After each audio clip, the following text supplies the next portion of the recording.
I I'm don't not know. conceding that point at all. What was wrong? That he changed his vote for some gratuity? I don't believe that for a minute. No, The no, no. man I'm is not the making man. that Excuse argument. me. Let me just say this, Yeah. David. His principled justification for his jurisprudence has a foundation that's a quarter century old. You mentioned that this is to a great degree about vision and leadership and less about policy and politics. Do you see any specific individuals that you believe have the vision and leadership for the approach that you want to see? What is up, everyone? In this one, David Pakman invites a conservative powerhouse onto his show, thinking he can just steamroll the conversation with his usual woke rhetoric. But let me tell you, he walked right into an intellectual buzzsaw. This based black conservative dismantles every single one of David's talking points, leaving him scrambling to keep up. It's a masterclass in how to handle the left, and we are about to break it all down. So as always, let's get into it. Oh gosh, I'm not going to name a politician. I'm not going to say something like Barack Obama. Well, the question is anyone offering something? I mean, so if it's not about politics and it's about vision and leadership, I mean, is there anything you point to where you say, I think this is the right direction. This person has what it would take, for example?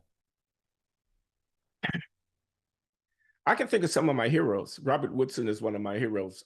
He's a conservative African American Hmm. activist based in Washington, D.C., who promotes grassroots empowerment of people along a number of different dimensions. He's been around for a long time. You could look him up, the Woodson Center. So already I love this guy. Instead of propping up out of touch elites, this guy highlights someone who's actually making a difference in communities. The Woodson Center is all about grassroots empowerment, real solutions for real people. Meanwhile, David's side is out there throwing billions at bureaucracy and calling it progress. Let's be honest, the left doesn't want to solve the problems. They want to fund them. Why? Because fixing issues doesn't keep people dependent, and dependency is how they maintain control. What's that saying? Give a man a fish and he'll vote Democrat for life.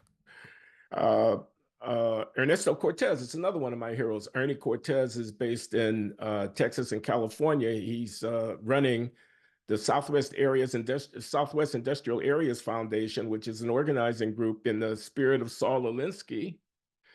And he's a man of the left, and he's committed to a kind of social vision that I wouldn't necessarily endorse myself. I'm a little bit more conservative, Hmm. but I've interacted with his organization, and I can tell you that uh, uh, they are doing good work on the ground in communities throughout the Southwest of the country, and I appreciate it.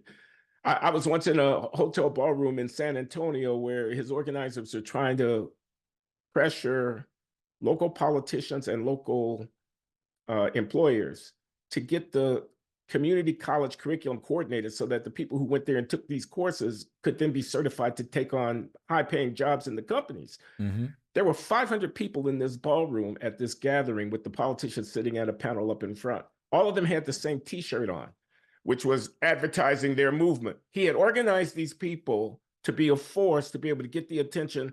I mean, I just love that. And that's just one example of what Ernie Cortez does. He's one of my heroes. Uh, Ian Rowe. Ian Rowe is an African American charter school entrepreneur in Brooklyn, the Bronx. Low income kids of color. Now we are talking. This is what real leadership looks like. Ian Rowe isn't out there whining about systematic issues. He's rolling up his sleeves and giving kids in underdeserved communities the tools they need to succeed. Compare that to the left's favorite approach, throwing money at the problem while demanding everyone stay victims. This is what people need to move towards, and you guys can let me know in the comments if you agree. He's got a baccalaureate high school curriculum that he stood up, and he's hundreds of kids going, and they're getting a really good education. He got his senior class of kids audience with Justice Clarence Thomas recently at the Supreme Court. Just what a wonderful field trip for these kids. Anyway, so okay, that didn't add up to a political program, but those are people whose work I admire. Yeah, you used the word corrupt twice. I haven't used it at all so far. Just to be clear, I didn't introduce the word corruption. I think the concern, and it seems like a reasonable concern, would be if one is at the highest court in the land making decisions that at a very high level affect industries, major industries of all kinds, some of the biggest industries in the country in so many ways, and someone like Harlan Crow, intimately involved in so many of those industries, is making gifts and the gifts aren't disclosed, it's reasonable to say it's more than just dotting a T. It goes to questions of, well, what decisions might we see differently had we known that a pillar of industry had made an undisclosed contribution to one of the 9 people making the decision? It seems potentially very relevant. Okay, I can't disabuse you of that thought. That's Okay. a hypothesis that you're going to entertain. David is grasping at straws here. His hypothesis is basically the left's favorite talking point, guilt by association. Oh, you have rich friends? You must be corrupt. Except, of course, when it's their rich friends like Pelosi, Bezos, or Soros, funny how the left only discovers accountability when it's aimed at conservatives. Meanwhile, they'll turn a blind eye to Hunter Biden's laptop or Hillary's emails. David, you've got to do better than this weak rich equals corrupt argument. It's tired and frankly embarrassing. Thomas's performance in the law, influenced by the gratuities that might have come his way because of his relationship with Harlan Crow or others. I don't think so, but we're going to have to come to our own conclusions about that. What I want to say, though, is that he's not the only person with rich friends. Mm-hmm. That's true. There are a lot of people with rich friends. Some of them are sitting in the Oval Office of the United States of America. They're everywhere I look. Politics is, I'm going to use the word corrupt again, in a much more central way. We pay these people a pittance. The people who are serving our government are paid $300,000 or $400,000 a year. I'm sorry for the way it sounds, but in Power Alley America, that's not a lot of money. That's true. How did Nancy Pelosi get to be Nancy Pelosi? With due respect, I don't mean any disrespect in saying that. I'm saying she's not any different than anybody else in that game. Great question. You know how she got there? Insider trading disguised as good fortune. Pelosi's stock portfolio is more accurate than the Oracle of Delphi, but don't expect the media to dig into that. They're too busy obsessing over Clarence Thomas taking a vacation. If we're calling out corruption, let's at least be consistent. So that's why I say, let's try to keep perspective on this. Yeah, I mean, I think, again, Glenn, the reason that to me is a concern is it sounds like you're sort of saying, even if it was wrong, he doesn't make that much money compared to other people, therefore it's okay, which if it violates the canons of judges, it violates the canons of judges. I'm not conceding that point at all. What was wrong? That he changed his vote for some gratuity? I don't believe that for a minute. No, I'm not making that argument. Excuse me, let me just say this, David. Yeah. His principled justification for his jurisprudence has a foundation that's a quarter century old. He didn't just come to the view because somebody passed some bucks to him under the door. That's what he actually believes. Yeah, no, and to be clear, my only point was that when you say it's really not that big of a deal because at the end of the day, these people are underpaid, it sounds like a justification rather than an actual defense of the action. No, all I mean to say is, if you're Stephen Breyer, retired justice of the Supreme Court, if you're Ruth Bader Ginsburg or somebody like that, and I don't mean any disrespect to these people. Okay. You have rich friends. Okay.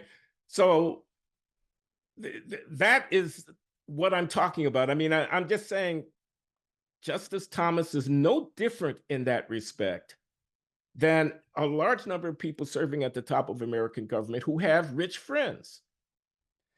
Yeah, I'm not aware of other Supreme Court justices who, while on the court, received gifts that were supposed to be disclosed, but they didn't. That's a material difference. Will you concede that? Well, I would if I were going to concede supposed to be disclosed, and I understand that that's in dispute, but okay, All right, that's fine. So I want to talk to you a little bit about wokeness and cancel culture. I am not what I think is perceived by some to be part of the woke or cancel culture left. I am not big on using identity to silence. Well, finally, something we can agree on. Identity politics is the left's favorite weapon when they're losing an argument. They whip out the victim card like it's a Uno draw 4. Nice to hear at least one person on that side admit that it's a terrible strategy. Now let's see if David can keep up with that logic or if he's about to contradict himself. I am big on understanding how identity might give an interesting perspective. I, as a Jewish person, may have experiences of anti-Semitism that someone else doesn't. So it seems relevant to listen to me, but I don't get to use my identity as a cudgel to silence others. That's been my view on the identity politics issue. I'm curious whether you are seeing that the woke cancel culture wing of the left, which I argue is relatively small, but we can talk about that. Has it peaked and things are starting to swing the other way? I'll tell you anecdotally, I'm seeing more and more people with my brand of leftism, which is skeptical of the cancel everyone, speech policing, identity politics stuff. I'm glad to see that as someone on the left who doesn't like that. Where do you see that movement right now? Well, I'm actually married to somebody on the left. Her name is Lawan Lowry, my lovely wife. And she's very much on the left. And she actually shares the sentiment that you just gave voice to about cancel culture. She thinks it's passe. And, you know, she's much more interested in $25 an hour minimum wage or whatever than she is in policing what words somebody is speaking or whatever. So, and she's not alone. I'm sure that she's not alone. And yeah, I think it's kind of peaked for a number of reasons, you know, but I think the impulse to censor, the censoriousness, if you will, is about moral superiority.